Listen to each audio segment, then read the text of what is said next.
Alright, well, the World Cup's over. Viva España. Here before the entirety of Argentina comes to absolutely destroy me for that comment. But, you know, it is how it is. However, because of that, it reminded me to talk about the version of the World Cup in Uruguay. They're known as the Fallopian Games. Why the Fallopian Games? Because they're held in the Kingdom of Castile in the city of Falopa. Now, we're talking like the third year of Uruguay, like the only time where maybe a lot of these kingdoms weren't sacking each other before the Great War, like 6 months later.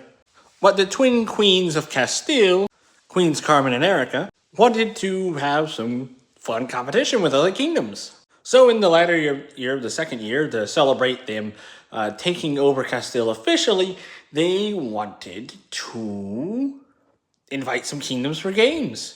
Football, rugby, cricket, and maybe some gladiatorial combat for funsies. Don't worry, the goal was not for anyone to die, and that kind of became the main aspect of it. But, you know, they would send out invites. So these invites would go so far, though, in fact, that other kingdoms and countries and empires would hear about it and go, we want to participate. Let me send the boys. So it turned into a very quick worldwide thing, and in March of the third year, it happened.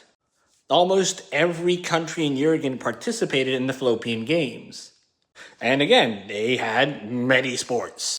It quickly turned into a sort of Olympic situation. And it trended towards the gladiatorial combat. Players would put on knight's armor and extra layers of knight's armor in order to keep themselves from being horribly injured, and would participate in games of stamina and endurance. Now over here we call it Buhurt. And the goal was essentially to fight and either knock out your opponent or keep fighting until someone runs out of stamina to keep going.